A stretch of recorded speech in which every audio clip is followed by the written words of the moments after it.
Hello students, welcome to science institute. तो भाई हमने एक यूनिट पूरी खत्म कर ली। आज बात करेंगे हम दूसरी यूनिट पर। क्या नाम है भाई हमारा? थर्मोडायनेमिक्स सेकंड या उष्मागतिकी द्वितीय। द्वितीय क्यों बोला? पहले भी आ गई थी, उसको फर्स्ट बोल दो और उसको क्या बोल दिया? सेकंड बोल दिया। ठीक, इसमें वो सब चीजें पढ़ती हैं जो आपने वहां पर नहीं पढ़ी थी। वो तो साथ में काम आएंगी ही आएंगी। साथ में कुछ और भी है जो हमें सारा का सारा यहाँ पर पढ़ना है भाई। ठीक है, अब मैं इसका आपको सिलेबस की थोड़ी सी जानकारी दे देता हूँ भाई कि ये किसमें है। जो यूओके के स्टूडेंट है, यूओके के जो स्टूडेंट है, ये उनकी भी यूनिट नंबर सेकंड है। और जो आरयू के स्टूडेंट है, राजस्थान यूनिवर्सिटी के, उनके भी ये यूनिट नंबर सेकंड है फिजिकल केमिस्ट्री के अंदर। तो दोनों के सेकंड यूनिटी है, तो किसी प्रकार की कोई दिक्कत वाली बात नहीं है भाई। वो फर्स्ट थी और ये सेकंड है। कभी कभी क्या है, यूनिटें चेंज होती है, इसलिए मैं इन चीजों को आपको एक्सप्लेन करता हूं भाई। अब शुरू करते हैं इसका पहला टॉपिक। हमारा पहला टॉपिक है उष्मागतिकी का शून्यांकी नियम। उष्मागतिकी का शून्यांकी नियम।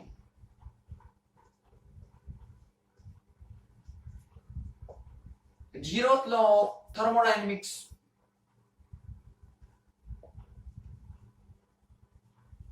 थर्मोडायनेमिक्स।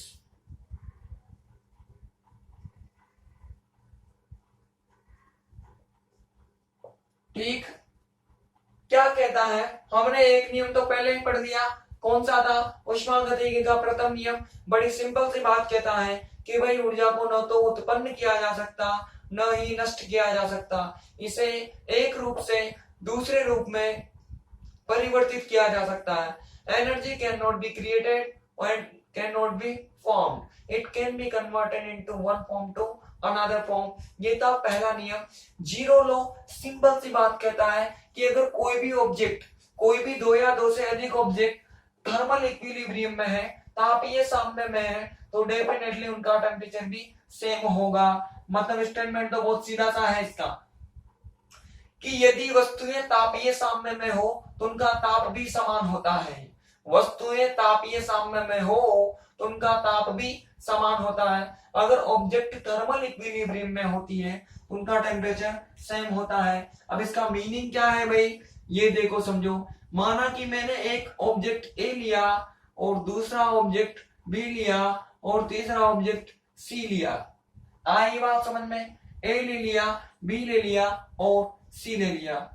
अब ये ए इस बी के साथ तापीय साम्य में है। समझ में आ रही है? ये ए ऑब्जेक्ट इस बी के साथ, ये दोनों वस्तुएं आपस में तापीय साम्य में है। और ये बी और सी आपस में तापीय साम्य में है। तापीय साम्य का मीनिंग क्या होता है भाई कि यहाँ का ताप अगर T1 है तो यहाँ का ताप भी T1 ही होगा। अब ये दोनों तापीय साम्य में है तो यहाँ का अगर T1 है तो यहाँ का भी डेफिनेटली T1 ही होगा। तो ये नियम कहता है कि अगर ऐसा है, दो अलग अलग ऑब्जेक्ट किसी अन्य के साथ में तापीय साम्य में है, तो डेफिनेटली वो सब के सब आपस में तापीय साम्य में होंगे। बोलो होंगे कि नहीं होंगे? तापीय साम्य का मीनिंग क्या है? टेम्परेचर का सेम होना। थर्मल इक्विलिब्रियम का मीनिंग होता है सेम टेम्परेचर। ये दोनों थर्मल इक्विलिब्रियम में तो टेम्परेचर सेम हो गया, ये दोनों अलग से थर्मल इक्विलिब्रियम में तो टेम्परेचर सेम हो गया। तो ये T1 तो ये भी T1 ही निकल कर आएगा, फिर ये इसके साथ है तो ये भी T1 ही निकल कर आएगा। तो डेफिनेटली कहा जा सकता है कि ए और सी भी थर्मल इक्विलिब्रियम में होगा, तापीय साम्य में होगा। मतलब इन दोनों का ताप भी एक दूसरे के समान होगा। बोलो होगा कि नहीं होगा? मैंने प्रूव भी कर दिया। ये T1 तो ये T1 तो ये T1 तो ये T1। बोलो थर्मल इक्विलिब्रियम में हो गया कि नहीं हो गया? हो गया। तो इतना सा नियम है कि अगर वस्तुएं थर्मल इक्विलिब्रियम में हो, तापीय साम्य में हो, तो उनका ताप आपस में एक समान होता है। इस नियम को कहा जाता है शून्यांकी नियम या जीरोथ लॉ ऑफ थर्मोडायनेमिक्स। ठीक, लिखो भाई, बहुत सिंपल नियम है, बहुत सीधा नियम है। इस नियम के अनुसार, इस नियम के अनुसार यदि वस्तुएं तापीय साम्य में यदि वस्तुएं तापीय साम्य में उपस्थित होती है, तापीय साम्य में उपस्थित होती है, तो उनके ताप एक समान होते हैं, उनके ताप एक समान होते हैं। जैसे वस्तु बी के साथ तापीय साम्य में उपस्थित है, वस्तु बी के साथ तापीय साम्य में उपस्थित है, वस्तु बी वस्तु सी के साथ तापीय साम्य में उपस्थित है, तापीय साम्य में उपस्थित है, तो निश्चित ही वस्तु ए तथा सी बी, वस्तु ए तथा वस्तु सी भी तापीय साम्य में उपस्थित होगी। वस्तु ए तथा वस्तु सी तापीय साम्य में उपस्थित होगी, अर्थात इनके ताप आपस में एक समान होंगे, इनके ताप आपस में एक समान होंगे।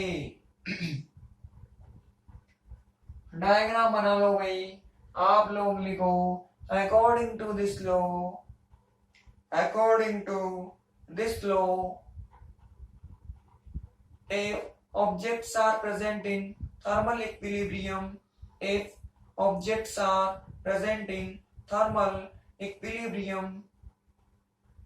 then temperature of objects are also same, temperature of objects are also same। Example करके लिखिए। For example, object A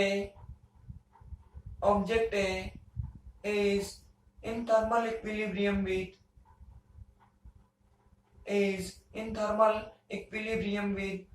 object B, and object B is in thermal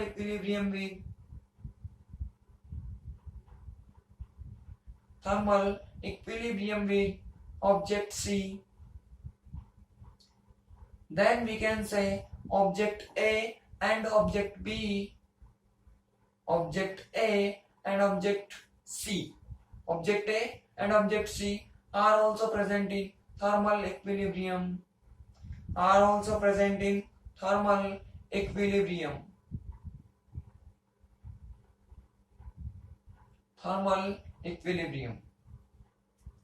लिखो भाई, डायग्राम बना लो।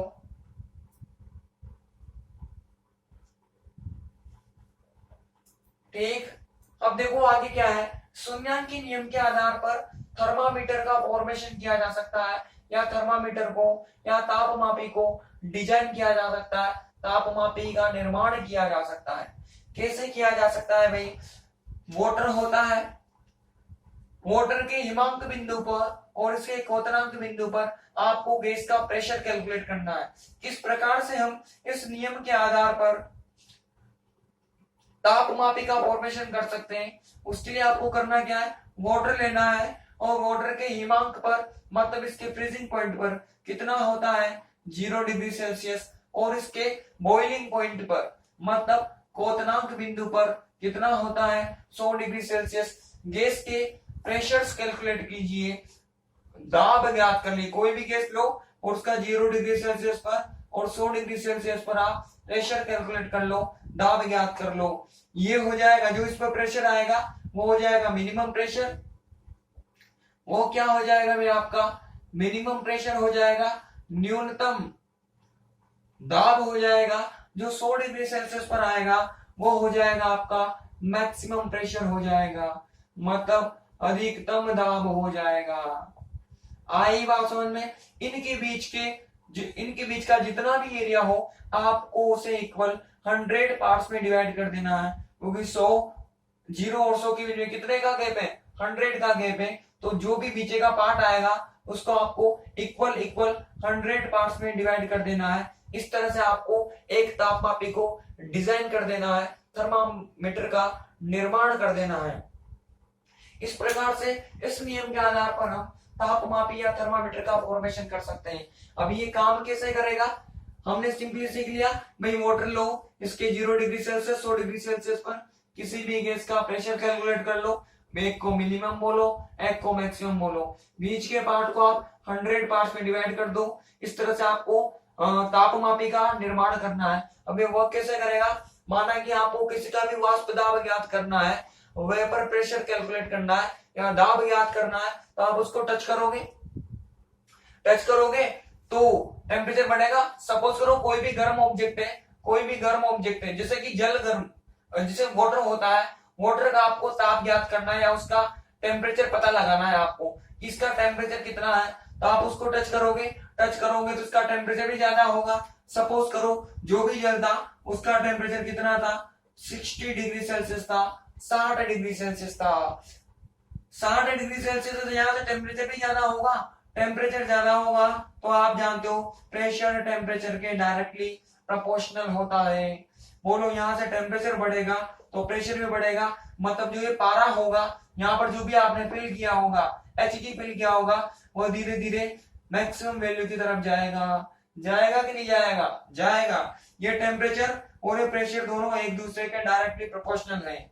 अगर ये बड़ा है 0 से 60 तक जाने में ये बड़ा है तो सीधी बात है प्रेशर भी इंक्रीज हुआ होगा, तो यहाँ से मिनिमम से कहा जाएगा, ये मैक्सिमम वैल्यू की तरफ जाएगा, ऊपर की तरफ बढ़ने लगेगा, बढ़ेगा और कहां पर आकर बैलेंस होगा, लगभग 60 डिग्री के ताप पर आकर बैलेंस हो जाएगा। उस आधार पर आप पता लगा लोगे, माना कि यहाँ रुका तो ये लगभग कहां पर रुकेगा, टी के डायरेक्ट प्रोपोर्शनल, तो ये लगभग कहां पर आकर रुक जाएगा, 60 डिग्री सेल्सियस पर आकर रुक जाएगा। इस आधार पर आप किसी का भी टेम्परेचर फाइंड आउट कर सकते हो, ताप ज्ञात कर सकते हो। इस प्रकार से बनाया जाता है तापमापी या थर्मामीटर।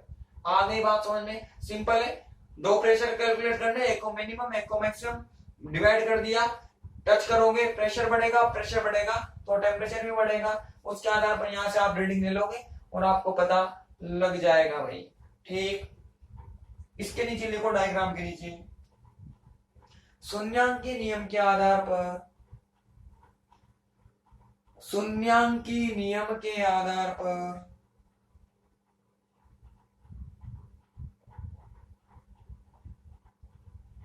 तापमापी का निर्माण किया जा सकता है।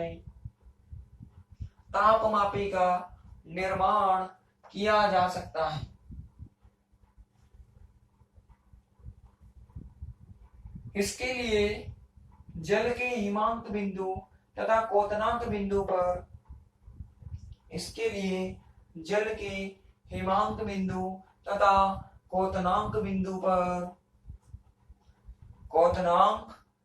पर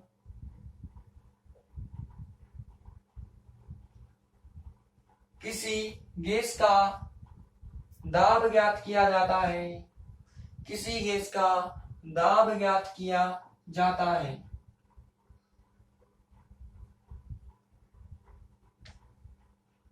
0 डिग्री सेल्सियस पर प्राप्त दाब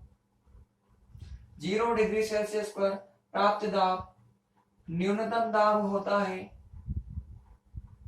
तथा 100 डिग्री सेल्सियस पर प्राप्त दाब अधिकतम दाब होता है।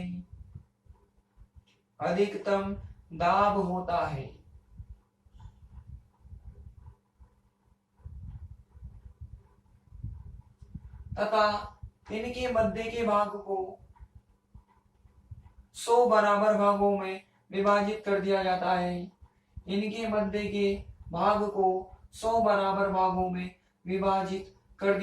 है।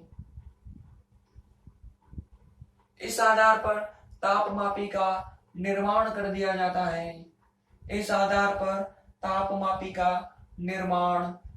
जाता है।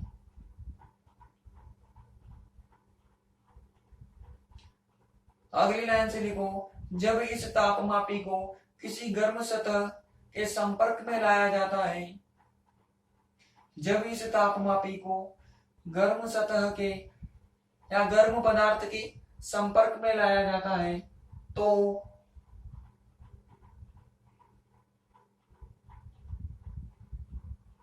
तो दाब बढ़ने से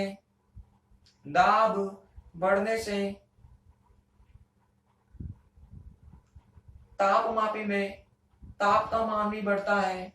दाब बढ़ने से तापमापी में ताप का मान भी बढ़ता है, जिसके आधार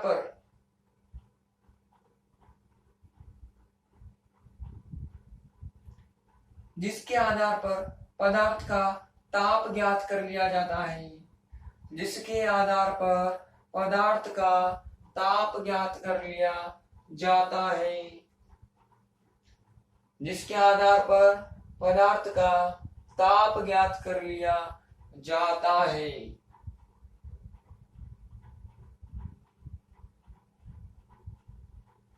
ठीक, आ गया होगा आपको समझ।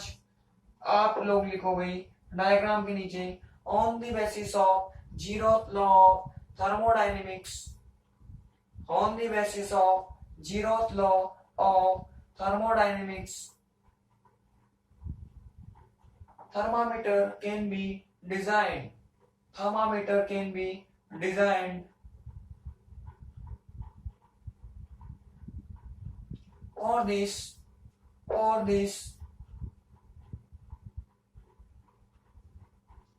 pressure of any gas is determined, pressure of any gas is determined at freezing point and boiling point of water, freezing point and boiling point of water. The pressure obtained at freezing point is minimum pressure,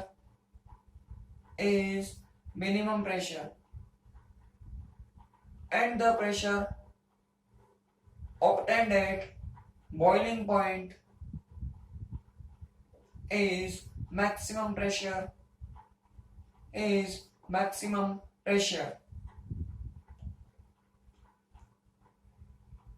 Middle part of these 2 points is divided equally into 100 parts,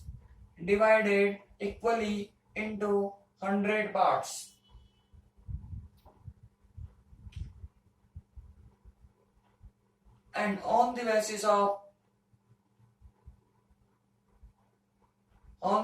of it, thermometer is designed.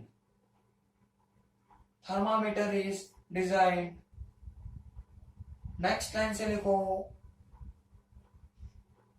when thermometer is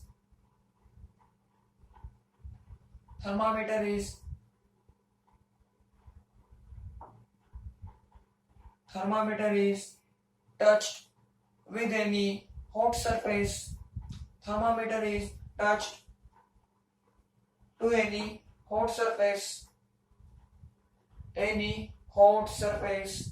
then pressure increases.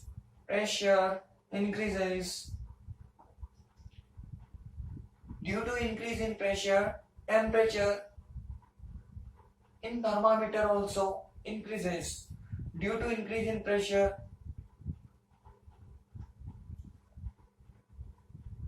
temperature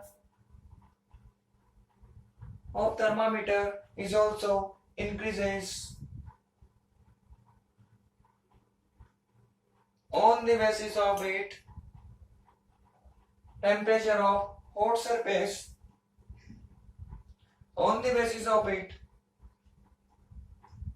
temperature of hot surface is measured. Temperature of hot surface is measured.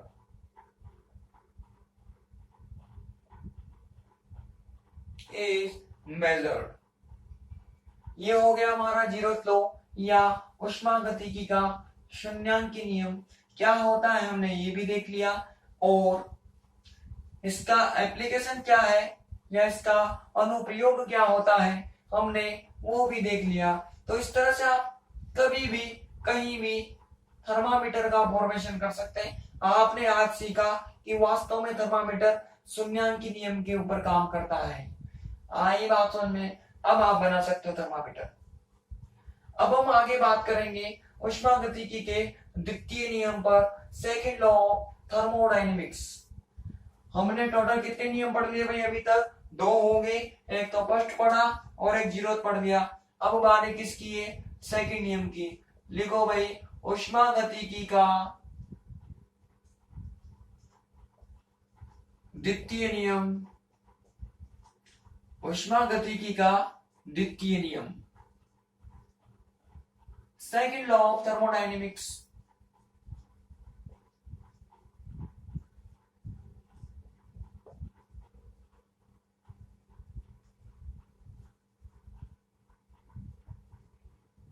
Second law of thermodynamics ये क्या कहता है भाई? ये भी बड़ी simple बात कहता है। एक्चुअली क्या है ना, जो पहला नियम था उसमें कुछ खामियां थी, कुछ उसमें ऐसी उनको कमियां मिली, कुछ लिमिटेशंस थी उसकी, उन लिमिटेशन को दूर करने के लिए लाया गया है अगले नियम को।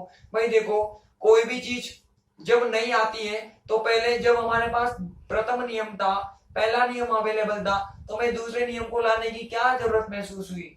तो उसमें कुछ ऐसी कमियां थी, कुछ ऐसी लिमिटेशंस थी उसकी, जहां पर वो नियम फेल हो रहा था। तो उनको सुधारने के लिए फिर दिया गया है थर्मोडायनेमिक्स का सेकेंड नियम। उनमें से एक कमी मैं आप लोगों को बताता हूं, बड़ी इंटरेस्टिंग कमी है भाई।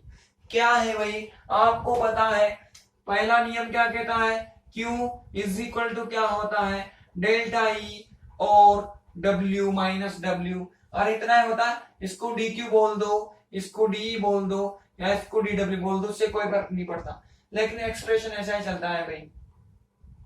बोलो चलता है कि नहीं चलता? ऐसा होता है वो नियम। आगे क्या है भाई, यहां से अगर DE की वैल्यू 0 हो, DE की वैल्यू 0 हो, तो यहां से सीधा लिखा जा सकता है कि जो DQ होगा वो किसके बराबर होगा? DW के बराबर होगा। थोड़ी देर के मैं माइनस को भूल जाऊंगी। ये माइनस क्या बताएगा? ये माइनस बताएगा कि वर्क डन हो रहा है या नहीं हो रहा है, हीट अब्सॉर्ब हुई है या हीट अब्सॉर्ब नहीं हुई है। तो मैं थोड़ी देर के लिए DQ को भूल जाता हूं और मैंने क्या लिख दिया? DW लिख दिया। ये चीज क्या बता रही है कि आपने तंत्र को जितनी भी उष्मा दी, यहां से आप हीट दोगे प्लस में, कोई भी जब तंत्र उष्मा ग्रहण करेगा तो प्लस में करेगा, तो जो भी आप हीट उस सिस्टम को देते हो उसको वो सीधे ही अपने कार्य में रूपांतरित कर देता है। मतलब दी जाने वाली सारी की सारी उष्मा को वह सीधे कार्य में रूपांतरित कर देता है, वर्क में कन्वर्ट कर देता है। अब कार्य करेगा, इस वजह से यहाँ पर क्या लगता है? माइनस लगता है। ये जो माइनस है ना, ये क्यों आया? क्योंकि इसने कार्य किया है। आई बात समझ में? ये क्या कह रहा है कि जैसे ही मैंने डेल्टा ए को 0 कर दिया, डेल्टा ए 0 कब होता है? जबकि प्रोसेस कौन सा हो? आइसोथर्मल हो, समतापी प्रक्रम हो। मैंने कहा है ये यूनिट तभी समझ में आएगी जब आप लोगों ने थर्मोडायनेमिक्स की पहली यूनिट को अच्छे से समझा होगा। वहां की सारी चीजें यहाँ पर में काम आएंगी। अब देखो, पहली चीज क्या काम आएगी कि प्रोसेस अगर हमारा आइसोथर्मल हो, समतापी प्रक्रम हो, तो आप जानते हो dt भी 0 और dt 0 हो गया तो उसके बदले में जो de होगा वो भी 0 हो जाएगा। तो यहां से सीधा कहा जाएगा कि जो dq होगा वो dw के। ये एक्सप्रेशन क्या बता रहा है कि आपने तंत्र को जो भी उष्मा दी, जो भी हीट दी, वो सीधी कार्य में रूपांतरित हो गई। उसको दी जाने वाली उष्मा को तंत्र ने सीधे कार्य में रूपांतरित कर दिया, वर्क में चेंज कर दिया। क्या ऐसा संभव है? क्या ऐसा संभव इसलिए नहीं है। मैं एक एग्जांपल देता हूं। आपने घर पे मिक्सर चलाया, जो इलेक्ट्रिक मिक्सर होता है, उसमें आपने इलेक्ट्रिसिटी दी। इलेक्ट्रिसिटी क्या होती है? एक प्रकार की ऊर्जा होती है। यहाँ पर हम तंत्र को क्या दे रहे थे? हीट दे रहे थे। हीट भी एक तरह की एनर्जी होती है और इलेक्ट्रिसिटी भी एनर्जी है। मतलब आपने मिक्सर को एनर्जी दी, उस एनर्जी से आप वर्क डन करवाना चाहते हो, कार्य करवाना चाहते हो, किसी भी चीज को ग्राइंड करना चाहते हो, पीसना चाहते हो। आई बात समझने? वो पिस जाएगी, बिल्कुल पिस जाएगी, उसने कार्य कर लिया।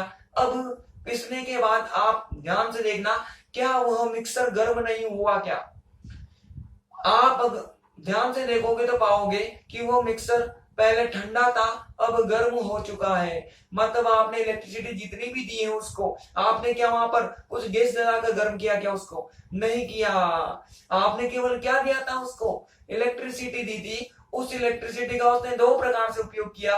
कुछ मात्रा को अपने अंदर अब्सॉर्ब कर लिया और बची कुछ मात्रा का कार्य में रूपांतरण कर दिया।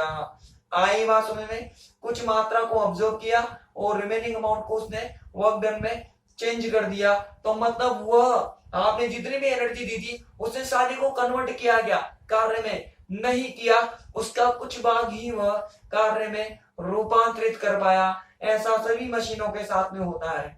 जैसा मिक्सर के साथ में हुआ ऐसा सबके साथ में होता है। किसी भी मशीन से आप कार्य लोगे, जैसे मोबाइल होता है, मोबाइल पर कोई भी काम करोगे आप, वो गर्म नहीं होता क्या?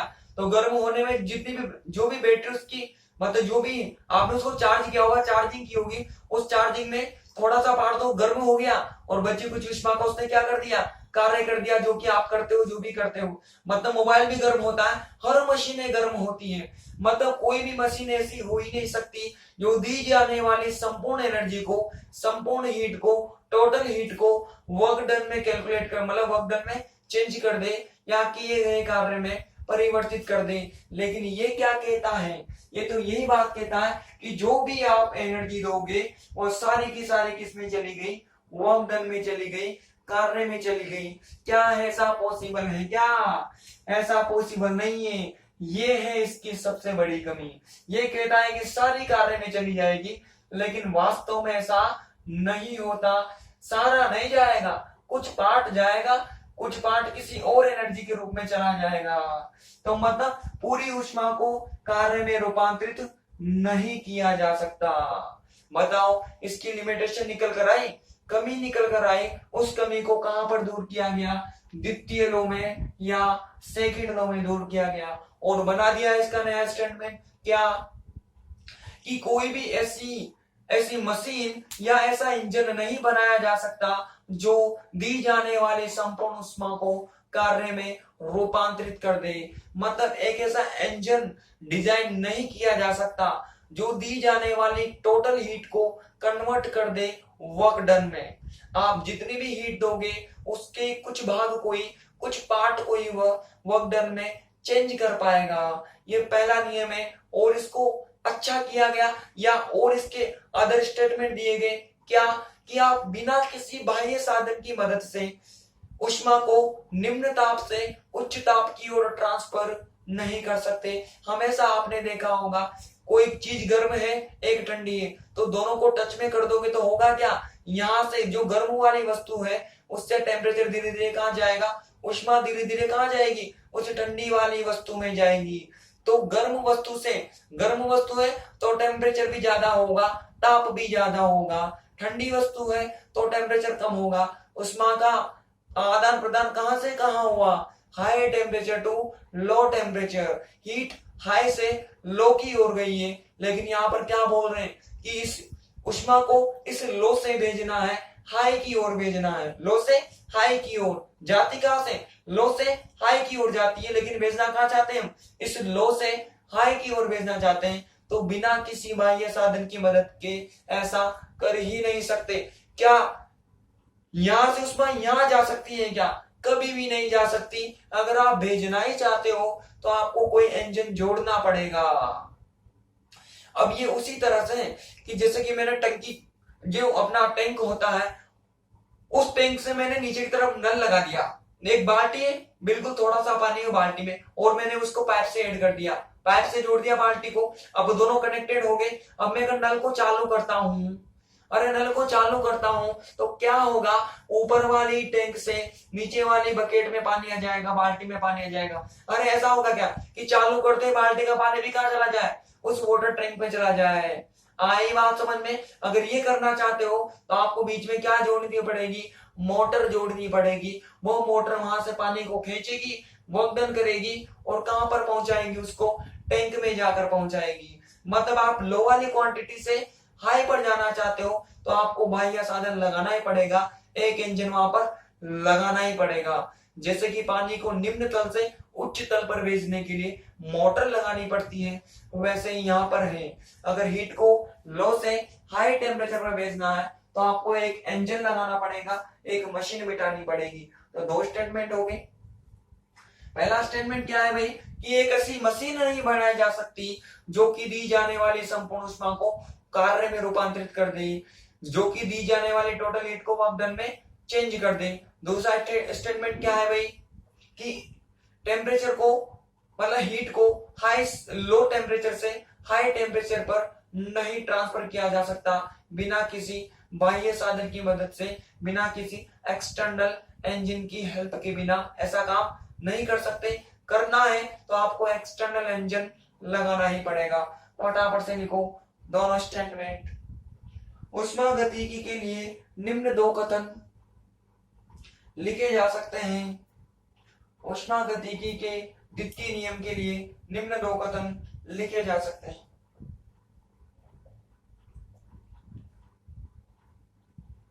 पहला लिखो केल्विन के कथनानुसार एक ऐसी मशीन बनाना असंभव है, एक ऐसी मशीन या इंजन बनाना असंभव है जो दी जाने वाली संपूर्ण ऊष्मा को कार्य में रूपांतरित कर दे, जो दी जाने वाली संपूर्ण ऊष्मा को कार्य में रूपांतरित कर दे।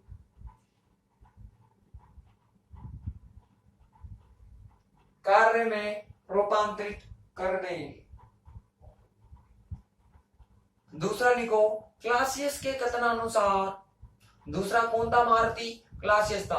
पहला महारथी था केल्विन और दूसरा था क्लासियस या क्लॉसियस। क्लासियस के कथनानुसार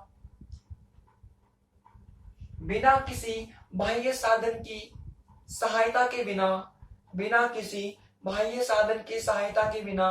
ऊष्मा को निम्न ताप से उच्च ताप की ओर स्थानांतरित नहीं किया जा सकता।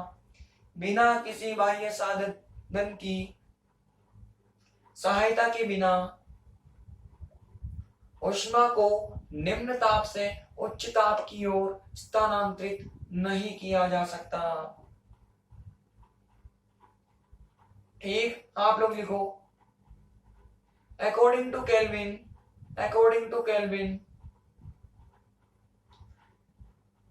the engine cannot be designed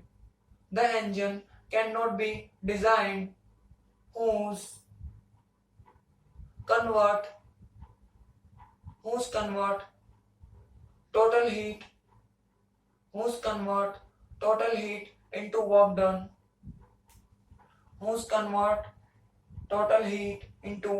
work done,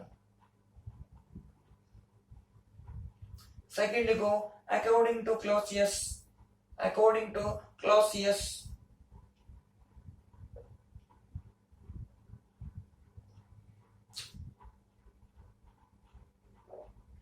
without any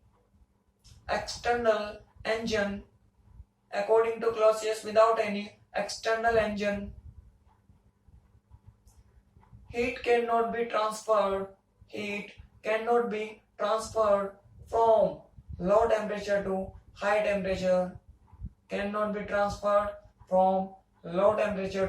high temperature, ये हो गए ऊष्मागतिकी के दोनों नियम, एक केल्विन का था और एक क्लासियस का था। आज के लेक्चर में इतना है। कल हम स्टार्ट करेंगे कार्नो चक्र, मोस्ट इंपोर्टेंट टॉपिक है भाई, लगभग हर बार क्वेश्चन आता है कार्नो चक्र से। आगे यही चलेगा, एक दो लेक्चर तक कार्नो साइकिल चलेगा, तो कल का लेक्चर मोस्ट इंपोर्टेंट है। आगे एक दो लेक्चर तक ये चलेगा, तो कल का लेक्चर देखना ना भूले। इसमें कोई दिक्कत हो तो आप कमेंट कर सकते हैं।